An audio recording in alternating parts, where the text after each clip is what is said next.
Hai nakama, One Piece update-nya balik lagi nih. Sesuai janji admin, sekarang admin membahas tentang perbandingan kekuatan dua kubu part 2. Kalau kemarin admin sudah di kubu penguasa negeri Wano, sekarang admin akan membahas lawannya, yaitu kubu pemberontak negeri Wano. Oke, baiklah, tanpa berlama-lama lagi, langsung saja kita bahas. Untuk mengingatkan lagi, di part 1, admin membuat suatu tingkatan kekuatan sebagai pembedanya. Mulai dari normal, bronze, silver, gold, dan platinum. Yuk kita mulai.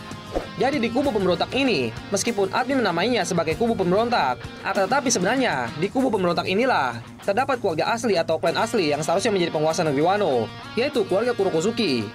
Peperangan ini sebenarnya didasari untuk merebut kembali hak yang seharusnya menjadi milik keluarga Kosuki. Selain itu, ada satu alasan kuat lainnya yang harus mereka perjuangkan.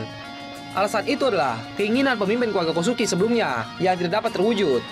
Dikarenakan ia lebih memilih untuk melindungi keluarganya, yaitu Kosuki Oden. Yap, itulah alasan kuat mengapa kubu aliansi pemberontak harus memenangkan peperangan. Sedikit mengulas, kubu penguasa negeri Wano sekarang berhasil menguasai Wano itu karena strategi licik yang mereka terapkan dengan mengirimkan seorang mata-mata untuk menjadi bagian dari keluarga Kosuki, sehingga mendapatkan kepercayaan dan memperoleh informasi penting.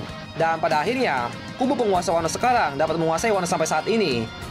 Kubu pemberontak negeri Wano sejauh ini terdiri dari 3 kelompok bajak laut, yaitu bajak laut topi jerami, bajak laut hati, dan bajak laut kid. Kemudian ada juga samurai asli Wano, yang dimana terdapat Yakuza, dan keluarga Kosuki beserta simpatisannya. Lalu ada Sukuming, dan juga ada mantan komandan bajak laut Shirohige. Sampai manga chapter ke-982, baru mereka saja yang benar-benar akan bertarung di peperangan puncak. Akan tetapi, masih ada beberapa kelompok lagi, yang berkemungkinan untuk ikut bergabung juga dengan kubu pasukan pemberontak Wano. Mungkin lebih baik kita bahas dulu yang sudah ada, dan pastinya ikut peperangannya. Kubu aliansi pemberontak berjumlah kurang lebih 5.400 orang. Sungguh perbedaan jumlah yang sangat jauh ya. Kubu musuh berjumlah kurang lebih 30.000 orang, berbanding dengan 5.400 orang. Oke, admin mulai dari yang terlemah. Tingkatan normal. Pada tingkatan ini diisi oleh para samurai. Simpatisan kelompok Kosuki yang admin maksud adalah para samurai yang dibebaskan oleh Denjiro dari penjara kota Risetsu. Menurut admin, mereka hanya mampu menghadapi para pasukan lawan seperti Whiters, Glacier, serta samurai pendukung Kaido dan Orochi.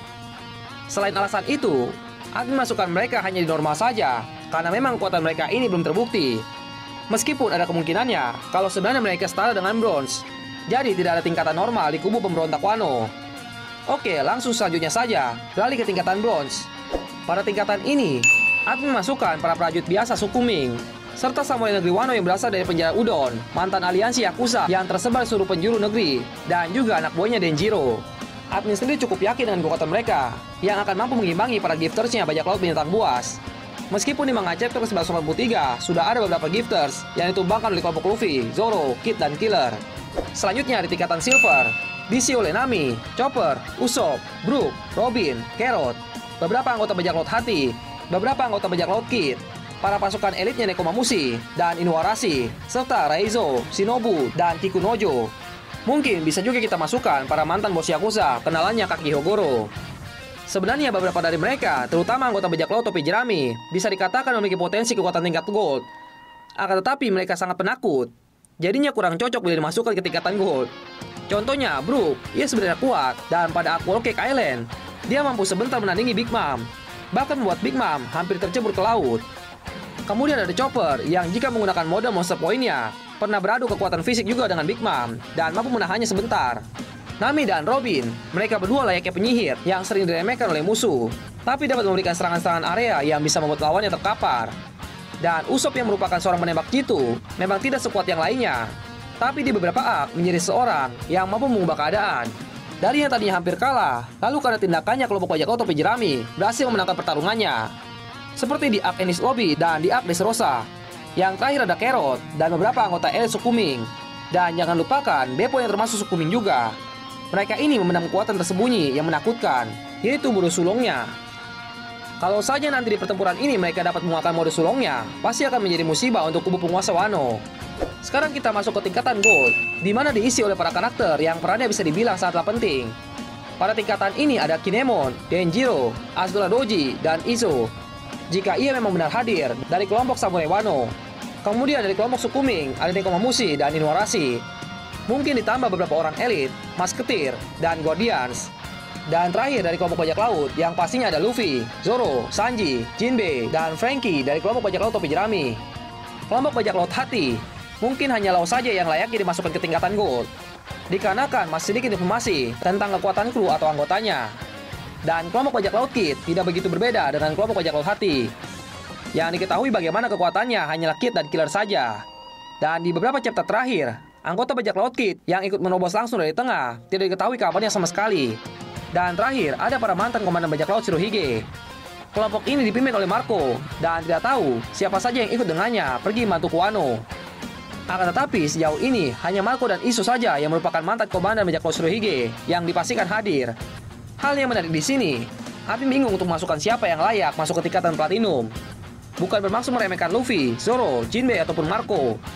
Akan tetapi dengan kekuatannya sekarang, memang masih bisa dibilang cukup mustahil bagi Luffy untuk disandingkan dengan Kaido dan Big Mom.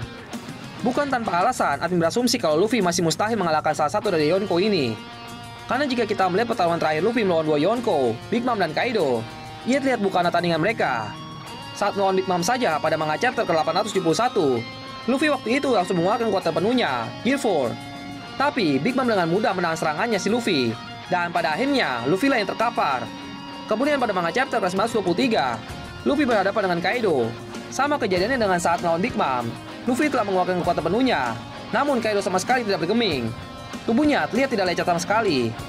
Dan sampai akhirnya, Kaido menyerang Luffy dengan satu kali serangan saja. Luffy pun terkapar. Dari kedua kejadian pertemuan di atas tadi, sepertinya mustahil Luffy akan berhasil mengalahkan mereka. Ya, Admin tahu Luffy telah berlatih. Namun menurut Admin, latihan Luffy masih kurang. Butuh waktu lebih lama lagi untuk Luffy mencapai tingkatan kekuatan dua monster itu. Ada dua cara yang paling masuk akal untuk mengalahkan dua monster, Big Mom dan Kaido. Pertama, harus ada setidaknya 3-4 karakter yang tingkat kekuatannya gold untuk mengalahkan salah satu dari mereka. Ya, bisa dibilang cara keroyokan. Tapi cara ini pastinya ada masalah juga.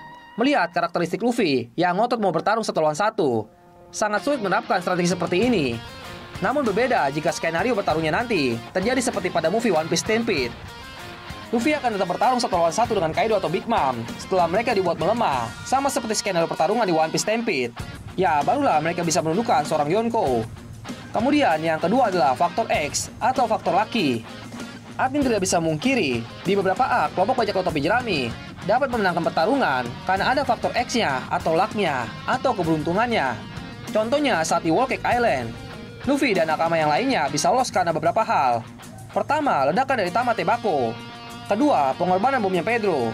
Dan terakhir, bajak laut matahari dan Germa yang muncul di akhir untuk membantu mereka. Lalu saat di Alabasta, saat pertarungan pertama dengan Crocodile, sebenarnya Luffy sudah kalah dan berhasil dibuat terluka parah. Namun saat itu Nico Robin memutuskan untuk memberikan pertolongan ke Luffy. Dan Aksa Baudi saat itu bajak laut topi jerami menghadapi musuh yang sangat amat di luar kemampuan mereka dan benar-benar dibuat tidak berdaya. Namun Kuma dan Relic datang membantu mereka. Ya, itulah contoh beberapa faktor X atau Lucky yang membuat mereka selamat atau menang. Tanpa bermaksud meremehkan kekuatan dari bajak laut topi jerami, tapi memang mereka belum bisa dibilang selevel dengan kelompok bajak laut binatang buas atau bajak laut Big Mom.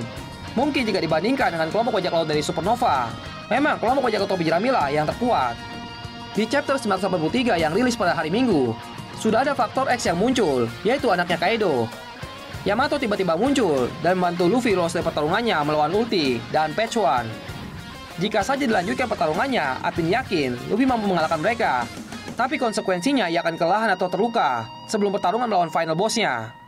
Admin yakin kalau nanti akan ada faktor X lainnya yang datang membantu mereka, sehingga mampu memenangkan peperangan melawan kubu penguasa negeri Wano yang dimotori dua kelompok bajak laut Yonko dan Orochi serta pasukannya. Faktor X yang Admin harapkan akan muncul ada dua. Pertama, hadirnya kelompok bajak laut rambut merah. Yap, kita tidak bisa menutup kemungkinan faktor X yang satu ini. Karena kita tahu kalau Shanks sendiri memiliki hubungan dengan Kosuke Oden dan Luffy. Jadi bukan tidak mungkin Shanks akan hadir membantu Luffy memenangkan peperangan. Dan yang kedua, perpecahan terjadi di kubu lawannya antara Kaido dengan Big Mom. Kemungkinan faktor X yang satu ini juga mungkin akan terjadi. Karena kita tahu hubungan kedua kelompok bajak laut ini sejatinya adalah saling bermusuhan. Oke, baiklah, sekian dulu untuk episode kali ini. Ini semua pure asumsi admin ya. Mungkin Nakama memiliki asumsi lain yang mampu disampaikan. Jadi tidak usah ragu untuk berkomentar. Terima kasih banyak kepada Eiichiro Oda, sang kreator One Piece.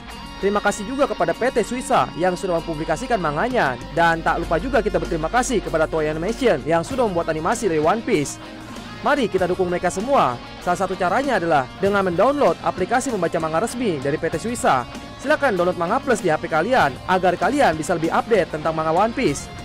Bagi kalian yang tidak mau repot mencarinya, linknya ada di deskripsi di bawah ini. Dan jangan lupa subscribe, like, dan share video yang ada di One Piece Update Channel agar kita bisa terus semangat upload videonya untuk kalian semua. Sekian dan arigatou nakama.